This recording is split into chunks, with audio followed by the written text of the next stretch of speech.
some gastric tumor with Dr. Zhu. So this is the WHO classification for the gastric tumor. So we'll go through all of them today. No, not the square. Basically, more focus on the adenocarcinoma because that is the most common type. So normal stomach, I don't think I need to review it with everyone. Let's go through this. So gastric adenocarcinoma is the malignancy epithelium neoplasm of the gastric mucosa with granular differentiation. So they have different pattern and morphology.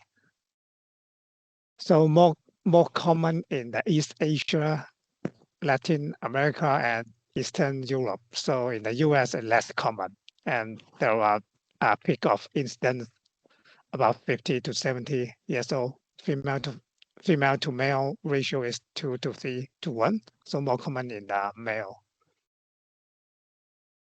So the risk factor for the adenocarcinoma is H. pylori and also pernicious anemia because it is also related to autoimmune gastritis. And of course, smoking, alcohol, and also low fruit and vegetable intake. And all of this syndrome, I think, is really important to remember for the examination purpose, especially this CDH1. Usually we will see this in the diffuse timed gastric adenocarcinoma. And the FAPR, we know that is APC-related. Lynch syndrome is MSI unstable. Lymphomany is P53 mutation, and juvenile polyposis syndrome is related to SMAP4. So this is the sequence of the intestinal type, gastric adenocarcinoma. We have chronic gastritis and develop to atrophic, then intestinal metaplasia, dysplasia, and carcinoma, and other polyp and adenoma dysplasia in the stomach and also the precursor. So gross morphology, we can see, let's go to the image. We can see this polypoid, and we also can see this fungating mass, and also ulceration, and also this diffuse type.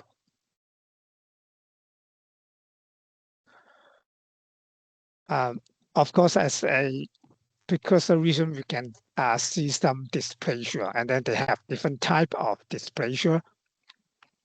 So here's the low grade. So overall, we can see the nucleus mildly enlarged and a little bit hyperchromasia, but they still maintain this glandular structure. And so we call this a low grade dysplasia. And then for this one, it's really difficult to recognize, but this one is a little bit more easier for this foveolar type because this, you can see this is the nice normal epithelium surface of the stomach. And then when you come to here, you can see a little bit hyperchromatic cell compared to here. And then the cell is more clouded, a little bit larger. So this is low-grade dysplasia. So you need to see this transition from normal and then to the dysplasia. And for the intestinal type, it's a little bit easier because it's just like tubular adenoma in the stomach. So we can see the cell is higher NC ratio, a little bit rounded, and then they also lose their foveolar type epithelium. And then this is a high-grade dysplasia. I think this one is much easier. We can see architecture complex. The gland is fused together, almost forming a little bit cribriform. And also the cell is really round. And then the NC ratio is much higher. And you can see mitosis. And P53 also helpful if the staining show this higher overall higher intensity. You can see this may be the normal gland. You can see the white type look like this.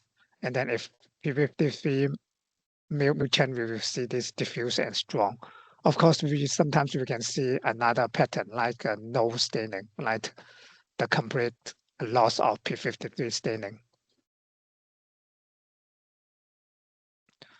So the early gastric carcinoma, the definition is the adenocarcinoma confined to the mucosae or submucosae, and regardless the presence of a lymph node metastasis.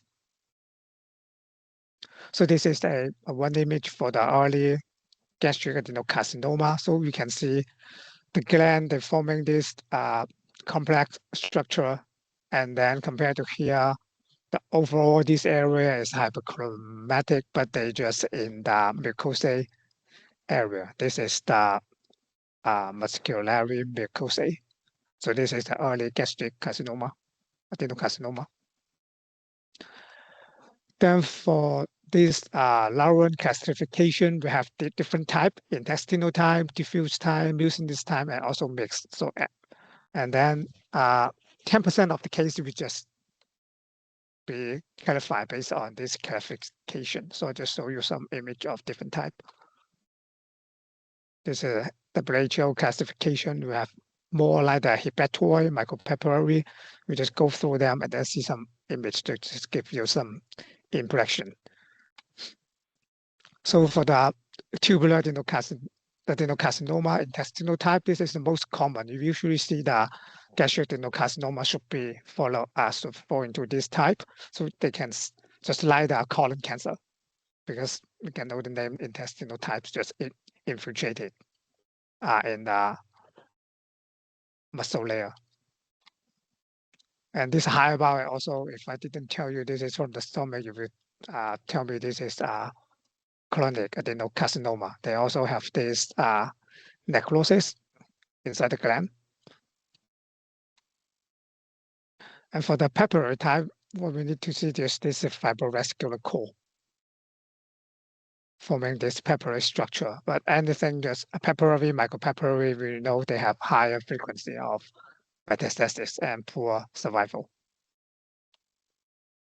Another image for this papillary, see this fibrovascular core forming papillary structure. Another really important concept is the poorly cohesive carcinoma. Of course, we know we have cyclic ring cell type. We also have non-cyclic ring cell, but the cells still are infiltrated and then forming this poorly cohesive type. So cyclic ring cell, we see quite a few. Last week, I think our unknown also have one cyclic ring cell. So, but the most important thing is that when you see cyclic ring cell, you have to know whether this is the primary or metastatic. So always think about breast when you see this cyclic ring cell in a female patient. So another image for the cyclic ring cell. Sit here. And also not all the cells is cyclic ring. They also have some cell with this eosinophilic cytoplasm. But the cell is really discohesive. Another higher power image of the cyclic ring cell. And this is a non-cyclic ring cell type. So the cell is really discohesive, really pleomorphic, hyperchromatic, but they just do not have that mucinous cytoplasm. Instead, they have this eosinophilic cytoplasm. So this is also called poorly cohesive carcinoma, non-cyclic ring cell type. This one is also poorly cohesive, but they show this hyperchromatic and a lipid spindle cell, pleomorphic cell infiltrates into this musculary propria. This one is a mix with this cyclic ring cell type and also other spindle cell together, but also really discohesive looking. This one is plasmacytoid, so just mimicking the plasma cell. And this one is really similar to the lobular carcinoma, right? They're forming this single file pattern. So that's the reason when we see this pattern, always think about other thing. This one, adenocarcinoma, just mimicking the histiocytes. When we see this one, some show this prominent nucleoli, but the cell is really pleomorphic irregular nuclear contour.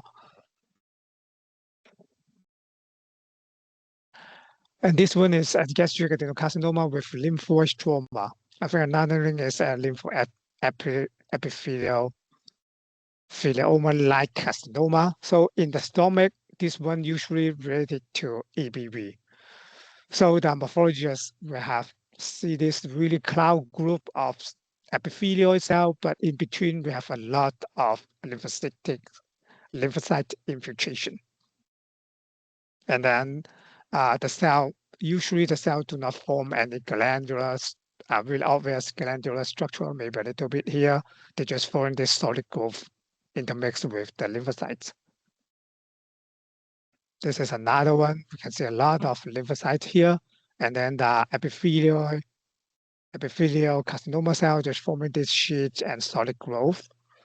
And then EPV is show positive of this tumor cell. This is another one, also EBV positive. We can see EBV is show all of this epithelial carcinoma component positive for EBV. Another image show the EBV positive cell. And then we have this mucinous adenocarcinoma. So for the definition, we need to have more than 50% extracellular mucin to call this. So the mucin, the cell just flow between the mucin. This one also the same, mucinous carcinoma. And then when you see a lot of mucin, you sometimes will see the cell forming this cohesive looking, even forming some cyclic ring cell. So in this future, we already know this is a poorly differentiated carcinoma. Another looking for this mucinous carcinoma with some cyclic ring cell. So this is one of the mixed carcinoma. So for this one, we can see this is forming in this mucinous pool. We have this cyclic ring cell, and then here they're forming some tubule or gland. So just two subtypes mixed together. And then E category, we can highlight the cohesive component so positive E category, and then the cyclic ring cell just lost. This is a tough one called hepatoid adenocarcinoma. So basically, if you rely to the morphology, looks like hepatocellular carcinoma in the liver. Even the IHC staining are really similar. One of the feature we may use cell4. The cell4 can highlight this subtype, but of course we know cell4 is not specific at all. It can also make us think about any germ cell origin. For this subtype, we can use PAS and PASD to highlight this eosinophilic globule here. So PSA, PSAD. So that means this regulated thing is not glycogenated. This is a clear cell adenocarcinoma, so we can see this clear cell, clear cytoplasm. They're also forming this gland. And then this one is adenocarcinoma with enteroblastic differentiation. So basically, they can form this tubular structure, but the cytoplasm is really clear because this cell try to mimicking the primitive gut tube or maybe the yolk sac-like differentiation. So just forming this microcystic structure, mimicking also the yolk sac tumor. So that's the reason they are also positive for cell4. Of course, this one also can mimic the hepatoid adenocarcinoma because they also have AFP and glypican-3.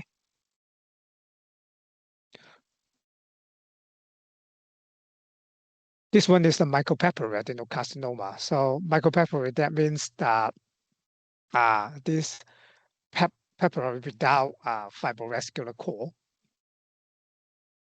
So we call that mycopapillary. And also this is a high risk feature for metastasis and poor survival.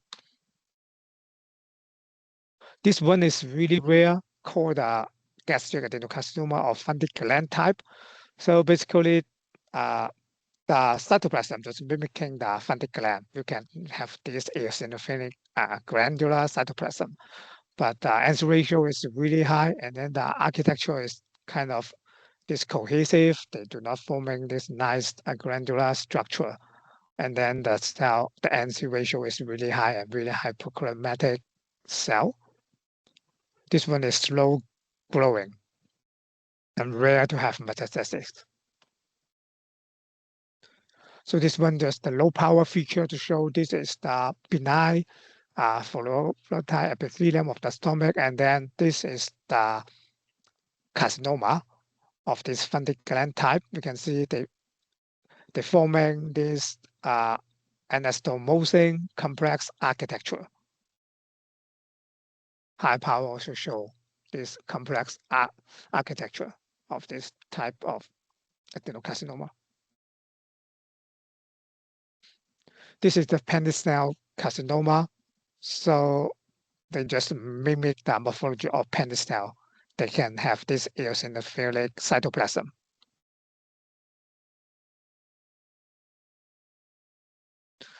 So for the grading, we have well-diff, moderate, and poor. Just depends on the percentage of the gland forming. If greater 95%, that's well-diff. 50 to 95 is moderate, and less than 50, that is the poorly differentiated.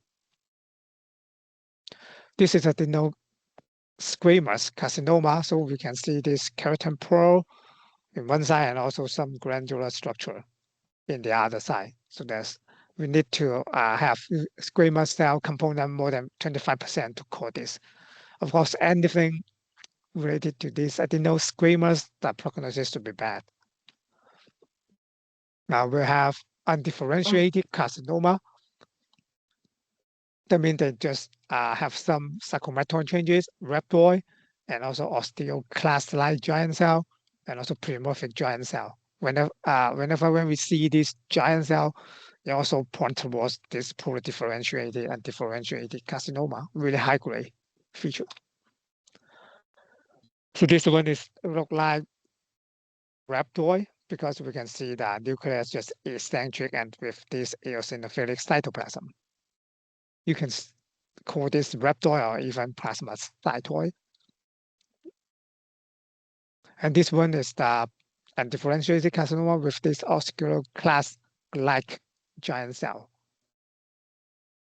And then all the other cells show this high-grade feature.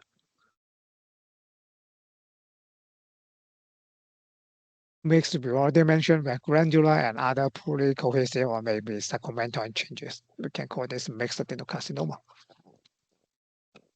This is a mixed one. I think I already showed this image before. We have this cyclic ring cell, this cohesive one, and also they have this cohesive epithelium forming this tubule or gland and E-cadherin. Another rare entity is gastroblastoma. This is a biphasic tumor.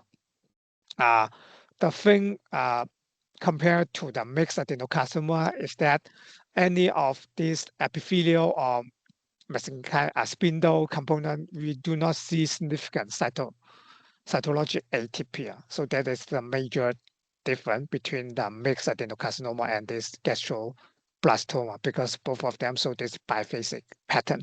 And this one is related to this MALAT1 GLIP1 fusion. So different immunomarker can highlight different components. So the mesenchymal component can express CD10, 56, and Wyminton. None of these are specific at all. And then epithelial one, we can use this CK marker. The most important thing is this transfusion. So this one, we can see we have some epithelial, granular structure, and also spindle structure. So this is the biphasic, but neither of these components will show atypia. So they just blend looking, but this component just mixed together. So we call this gastroblastoma. This one just shows this epithelial and also some spindle cells. This area forming some gland, and this one is the spindle cell gastroblastoma. And then another entity is our NET, neuroendocrine tumor. So 2019 WHO classification, they defined of all of this type.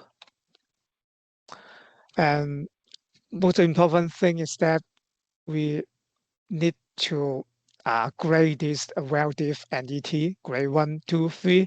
So based on the mitotic figure and Ki67. So basically just 2 to 20 mitosis. Just remember this square millimeter, so we know this is 2 mitosis because mitosis we're always looking at this area.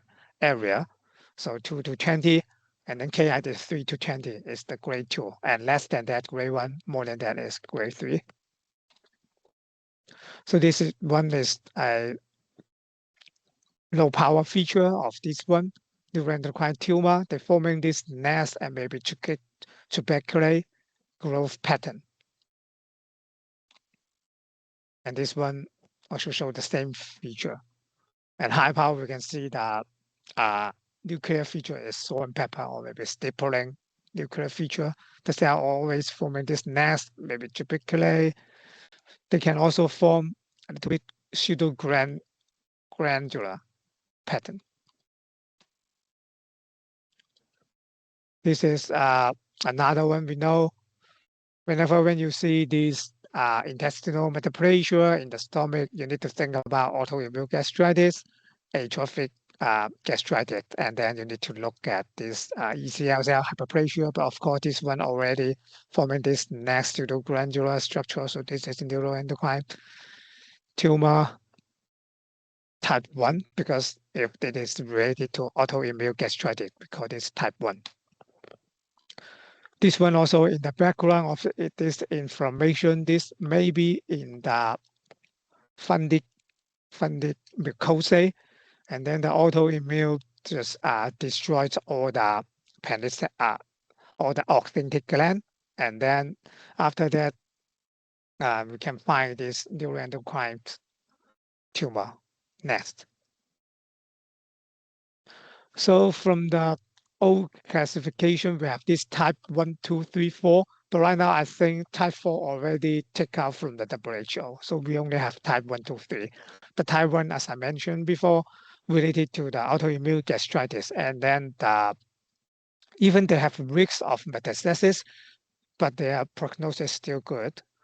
And then the type 2, they are related to this ME/M1 related, also low grade, but this one prognosis is worse than the type 1. And then type 3 had the worst diagnosis because they always show high grade feature and then more aggressive, and they are sporadic, not related to any syndrome. And then, of course, neuroendocrine tumor, we have another entity is a small cell carcinoma. So just like any other type of small cell carcinoma, here just show the necrosis. The NC ratio is much higher, and then also mitosis and Ki67 should be much higher.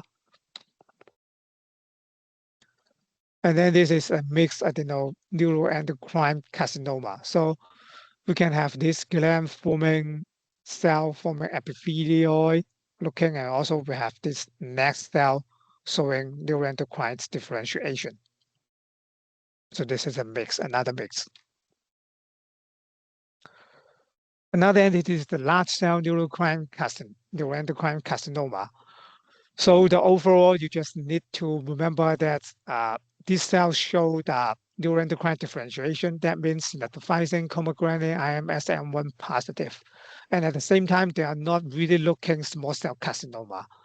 First of all, they have abundant cytoplasm. So the NC ratio is much lower than the small cell carcinoma.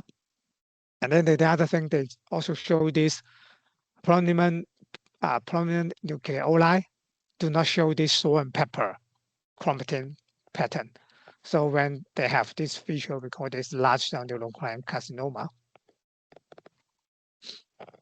So gastric lymphoma, we just go go through this really quick because the him should be more focused on this one. So what we need to see, this is the gastric mucosa. It looks like all the glands are destroyed by this lymphoid aggregation, also forming a little bit vaguely like a germinal center. And then the lymphocyte show this atypical feature. They can form this lymphoid follicle.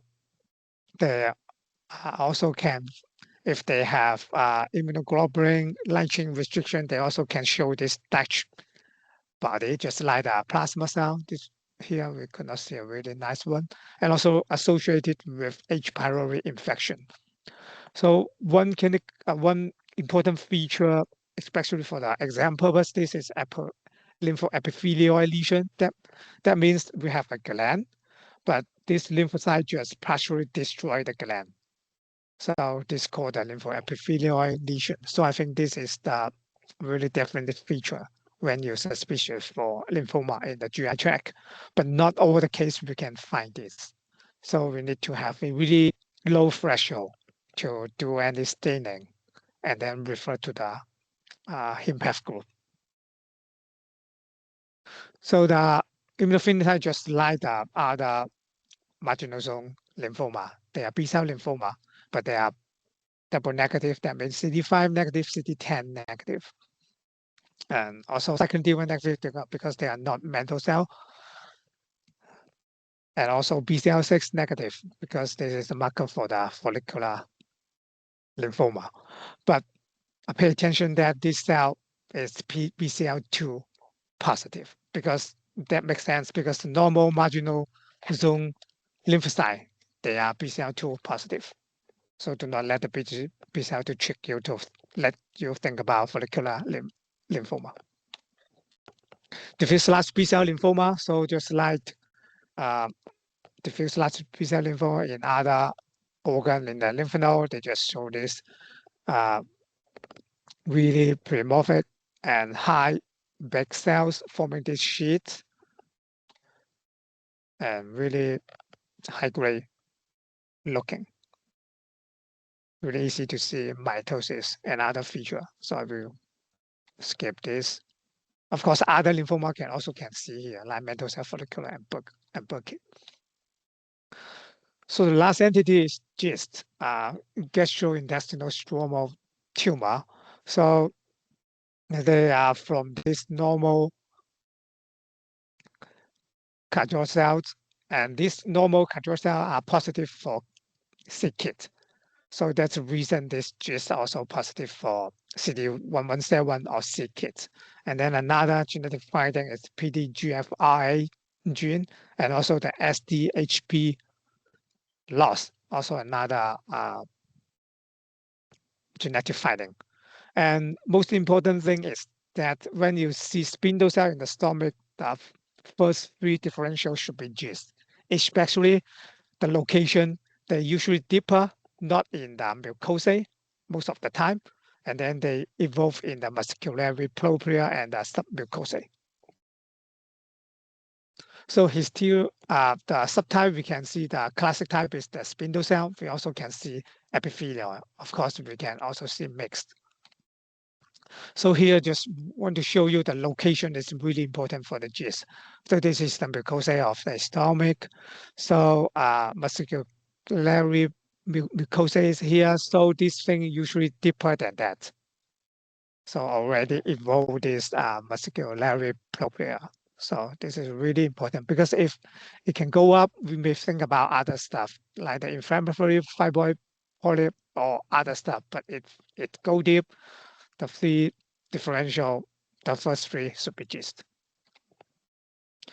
So this is the classic type, the spindle cell. We can see the spindle cell. The cellularity is high, but the cell usually look really bland. And then they have this perinuclear vacuole. This morphology feature is not specific at all. So from me, it looks like whatever morphology you see in that location, you have to do the GIST marker to rule out because GIST is a really good mimicker. To show you this spindle cell with this this perinucleus vacuole. This one is a mixed type, some epithelial looking, some spindle looking.